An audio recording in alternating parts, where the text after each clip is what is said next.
बिस्मिल्लाहिर्रहमानिर्रहीम अस्सलाम वालेकुम व्यूअर्स, वेलकम टू मेरे चैनल। कैसे हैं आप सब। आज की वीडियो में हम 10th क्लास बायोलॉजी का पेपर जो है वो फुली सॉल्व पेपर जो है वो डिस्कस करेंगे। जो टॉपर्स के पेपर्स होते हैं, जो बच्चे एक्स्ट्रा मार्क्स लेना चाहते हैं, फुल मार्क्स लेना चाहते हैं, या जो बच्चे पासिंग मार्क्स जो हैं उसके लिए बैठे होते हैं कि हम पास हो जाए, तो एटलीस्ट वो अगर इस तरह की प्रेजेंटेशन का जितना भी पेपर आता है उससे अच्छे तरीके से अटैम्प्ट करके हैं विद गुड प्रेजेंटेशन, तो इंशाल्लाह पास ज़रूर हो जाएंगे। तो चलते हैं, इसका फुली सॉल्व पेपर है ये आप लोगों के लिए मैंने फुल सॉल्व किया इंशाल्लाह। बाकी 10th बायो का उर्दू मीडियम का भी और कंप्यूटर का इंग्लिश उर्दू दोनों का भी इंशाल्लाह कोशिश करूँगी जल्दी अपलोड कर लूँ, जैसा कि आप लोगों का पेपर है। तो चलते हैं।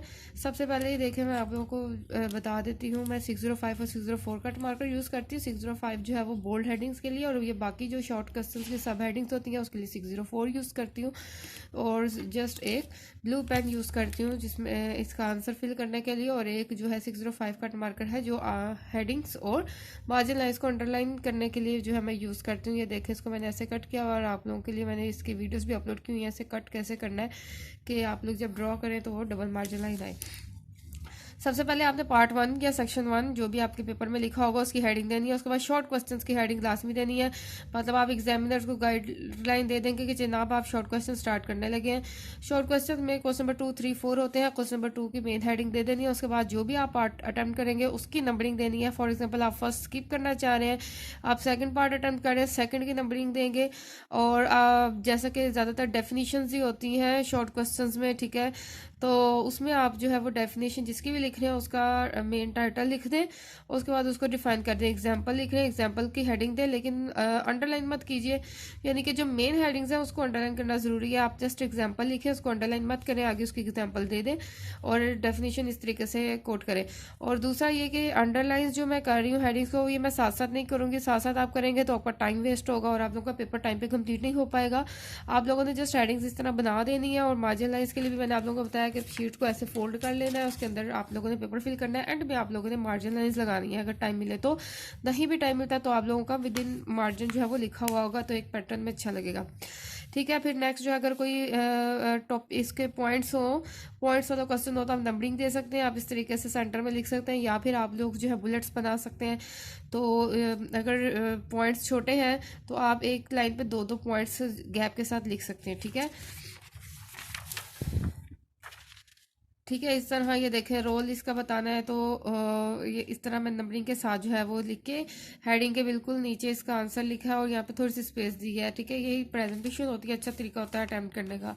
इसके बाद ठीक है, ये भी डेफिनेशन है, डेफिनेशन लिखी है उसकी इस तरह शॉर्ट डेफिनेशन, थोड़ी सी इसकी एक्सप्लेनेशन आगे दी है। तो अगर डेफिनेशन जिसके लिखे हैं उसको आप मार्कर से भी हाईलाइट करना चाहें तो कर सकते हैं, या वो इंपॉर्टेंट पॉइंट्स को हाईलाइट कर लें। इसके बाद जी के क्वेश्चन नंबर 3 स्टार्ट हो रहा था, तो फिर मैंने एंडिंग लाइन लगाई है। मैंने हर शॉर्ट क्वेश्चन के बाद एंडिंग लाइन नहीं लगाई। जब हम नंबरिंग देते हैं उसके साथ ही जो लाइंस लगाते हैं, यही एक तरह से उसकी एंडिंग लाइन है और नंबरिंग का स्टार्ट है, ठीक है। तो नंबरिंग एंडिंग लाइन आपने तब लगानी है जब आप लोग का एक लॉन्ग यानी कि एक शॉर्ट क्वेश्चन के सारे पार्ट एक कंप्लीट हो जाए। उसके बाद नेक्स्ट क्वेश्चन नंबर 3 स्टार्ट हो रहा है। क्वेश्चन नंबर 3 की मैंने हेडिंग दे दी, उसके बाद जो पार्ट अटेम्प्ट करें उसकी नंबरिंग दे दी, ठीक है। इसके पार्ट्स लिखने इसके, तो इसको देखा मैंने नंबरिंग में लिखा, और जो पार्ट्स के एग्जैक्ट नेम है वो मैंने मार्कर से हाईलाइट किया, बाकी उसको उसकी एक्सप्लेनेशन इंक पेन से लिखी है, ठीक है। सिंपल ब्लू मार्कर भी यूज़ कर सकते हैं, या आप कट मार्कर को भी लेके चल सकते हैं, उसकी टिप से लिख सकते हैं, ठीक है। देखिए, मैं कोई लाइन स्किप नहीं कर रही, मैंने नेक्स्ट पार्ट लिख दिया और उसकी अंडरलाइन नहीं किया, एंडिंग लाइन नहीं लगाई।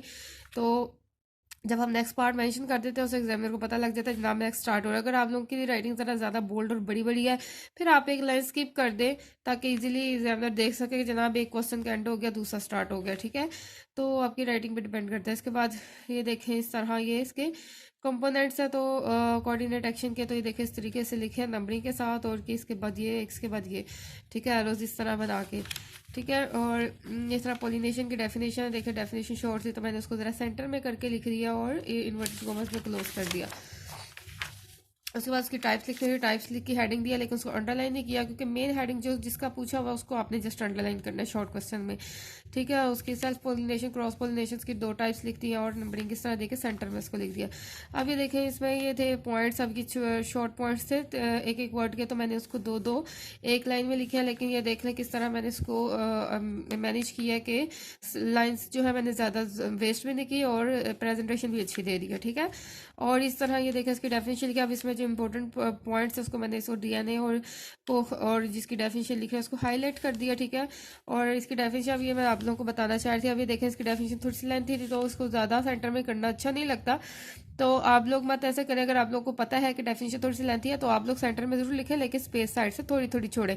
अगर डेफिनेशन शॉर्ट है फिर आप लोग जो है वो ज़रा सेंटर में ज़्यादा लिख सकते हैं, ठीक है, मर्ज करके। इसके बाद देखें नेक्स्ट क्वेश्चन नंबर 4 स्टार्ट होता है शॉर्ट क्वेश्चन का। तो 2 या 4 मैक्सिमम लाइंस हो तो उसको मैं स्किप कर सकती हूँ, ठीक है। ज़्यादा लाइंस जो है वो वेस्ट नहीं करनी। मैंने इसको एंडिंग नहीं लगा के क्रॉस कर दिया कि एग्जामिनर को बता दिया जनाब ये लाइंस मैंने यूज़ नहीं की है, ठीक है। इसके बाद 4 स्टार्ट हो गया। क्वेश्चन नंबर 4 की नंबरिंग दे दी और इसमें जो पार्ट्स अटेम्प्ट कर रहे हैं उसकी नंबरिंग दे के उसकी डेफिनेशन दे के। अब ये देखें एक तरह से यहाँ मार्जिन लाइन्स नहीं लगी। फॉर एग्जांपल आप लोगों का पेपर में एंड में टाइम नहीं मिला मार्जिन लाइन्स लगाने का, हेडिंग्स को पहले अंडरलाइन करें मार्जिन को बाद में, तो देखें फिर भी उसके बावजूद भी पेपर की लुक अच्छी आ रही है। यहाँ से सारा एग्जामिनर आपका पिनअप कर देगा पेपर, तो आपका लिखा हुआ अंदर चल जाएगा, मार्जिन लाइन्स भी अंदर चल जाएगी। वो सिर्फ आप लोगों के लिए होती है कि आप लोग जो है वो अच्छे तरीके से उसको एक पैटर्न के साथ लिख पाए, ठीक है। अभी देखिए पॉइंट्स वाले क्वेश्चन हैं, ये पॉइंट्स वाले कैसे देखे मैंने लिखे हैं, उसके फैक्ट्स लिख के हेडिंग देके उसके पॉइंट्स लिख दिए। क्वेश्चन बिल्कुल भी नहीं लिखने, हेडिंग देने का मकसद यही होता है कि आप लोगों को क्वेश्चन लिखने की जरूरत नहीं पड़ती, ठीक है। ये देखें सर, ये भी है डिफरेंस। अब ये देखें यहाँ मार्जिन लाइन नहीं लगी लेकिन फिर भी देखो कैसे एक पैटर्न में लिखा है। इसकी वजह ये है कि मैंने लिखने से पहले मार्जिन लाइन लगाने से पहले शीट्स को ऐसे फोल्ड किया हुआ था पूरी को, और एक इनविजिबल सा मार्जिन लाइन था जिसकी वजह से, जिसकी हेल्प से मैं इसको मार्जिन में लिख पाई हूँ, ठीक है। ठीक है, अब लॉन्ग क्वेश्चन स्टार्ट होने लगे हैं तो रिमेनिंग लाइंस को मैंने कट आउट कर दिया कि जनाब मैं लॉन्ग क्वेश्चन जो है नेक्स्ट पेज पे स्टार्ट करना चाह रही हूँ, हेडिंग्स जो है नेक्स्ट पेज पे देना चाह रही हूँ, इसलिए अगर हाफ पेज होता तो फिर मैं उसको कट नहीं करती, फिर मैं यहीं से स्टार्ट करती। पार्ट 2 की हेडिंग दे दी, उसके बाद लॉन्ग क्वेश्चन की हेडिंग दे दी। क्वेश्चन नंबर 5 या 6 7 जो भी आप अटैम्प्ट कर रहे हैं उसकी नंबरिंग दे दी, उसका ए या बी पार्ट, ए से ही स्टार्ट करें तो बेहतर है, ए पार्ट उसकी हेडिंग दिया। अब ये देखें मेन क्वेश्चन था स्ट्रक्चर ऑफ न्यूरॉन, जो है वो आप लोगों ने इसको एक्सप्लेन करना था, उसकी मेन हेडिंग को मैंने लिख दिया। मैंने एक लाइन उसके नीचे स्किप कर दी ताकि उसको अंडरलाइन कर सकूं, ठीक है। उसके बाद जो है वो एक लाइन स्किप करके हेडिंग के मैंने उसकी डिटेल स्टार्ट कर दिया, ठीक है। उसकी जो मेन जो पॉइंट्स हैं उसको सब हेडिंग्स बना के उसको एक्सप्लेन कर दिया, ठीक है। ये देखें इस तरह उसकी एक्सप्लेनेशन होगी। उसके बाद टाइप्स बतानी है, टाइप्स ऑफ न्यूरॉन लिख के मेन हेडिंग बना के उसकी टाइप्स बता दी, फिर आगे उनकी टाइप्स की जो है वो लिटिल एक्सप्लेनेशन दे दी, और उसके बाद मेन जो है उसकी वो डायग्राम बना दी। डायग्राम बनाने भी मैं आप लोगों को बताऊंगी। ये देखिए मैंने कोई भी पेंसिल नहीं यूज़ की।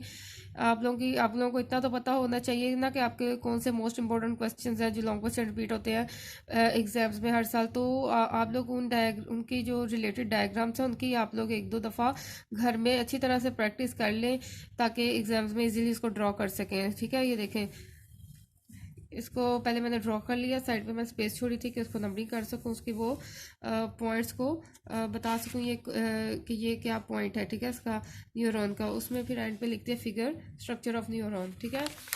इस तरह नेक्स्ट लॉन्ग क्वेश्चन है बी पार्ट है, ठीक है। अब ये ऑस्मोरेगुलेटरी फंक्शन ऑफ किडनी है। अब ये लेंथी सा टाइटल था तो मैंने इसको देखा कैसे एडजस्ट किया, सेंटर में ही लिखा है और उसको नीचे आके किडनी बिल्कुल उसके सेंटर में लिख दी, ठीक है। ये मैं आपको जब वीडियो अपलोड करूँगी हाउ टू गिव हेडिंग्स तो उसमें आप लोगों को एक्सप्लेन कर दूँगी कि आप लोगों ने शॉर्ट और लेंथी हेडिंग्स को कैसे जो है वो बोल्ड तरीके से लेके चलना है, ठीक है।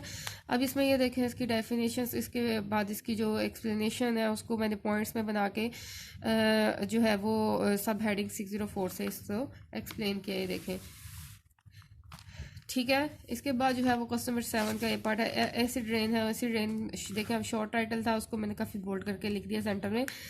इसकी डेफिनेशन जो है वो इन्वर्टेड कोमा में क्लोज करके लिख दी, इसके जो इंपॉर्टेंट पॉइंट्स है उसको मार्कर से हाईलाइट कर दिया। उसके बाद उसकी एक्सप्लेनेशन जो है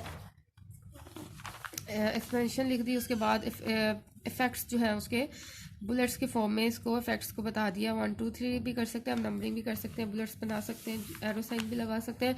उसके बाद जब बी पार्ट स्टार्ट होगा तो बी पार्ट एंडिंग नहीं लगा के अपने को बी पार्ट की हेडिंग देनी है, उसकी जो हेडिंग है उसको बोल्ड 605 कट मार्कर से बोल्ड करके लिखना है। उसके बाद उसकी डेफिनेशन या जो भी एक्सप्लेनेशन है, डेफिनेशन ये देखें इसकी ज़रा लेंथी थी तो मैंने इसको सेंटर में नहीं लिखा, मैंने इसको इस तरह लिख दिया लेकिन इन्वर्टेड कोमास में क्लोज किया ताकि पता लग सके कि मैंने डेफिनेशन इसकी कोट की है, ठीक है। इसके बाद इसमें जो है वो कार्बन साइकिल की मेन हेडिंग आती थी, जो मतलब कि ये क्वेश्चन इस तरह था, 2 दो इस एक क्वेश्चन में दो जो है वो नोट्स थे, तो दोनों की हेडिंग्स जो है वो सेंटर में करके बोल्ड करके लिखी है। ठीक है, इसका कार्बन साइकिल बताना है तो जनाब उसकी इसके एक्सप्लेनेशन के लिए भी सब हेडिंग्स बना दी हैं। ठीक है, और जो पॉइंट्स है उसको बुलेट से हाईलाइट किया। उसके बाद ये देखें इसका कार्बन साइकिल, इसके भी आप लोग जो है जो इम्पोर्टेंट क्वेश्चन उनकी आप लोग जो है वो डायग्राम्स जो हैं या जो साइकिल वगैरह उसकी प्रैक्टिस आप लोग कर लें तो बहुत इजीली बन जाता है ये पेन और मार्कर से। ठीक है, तो सारा मैंने मार्कर से ही बनाया है, एरोज और लिखा, बाद में बस बॉक्स में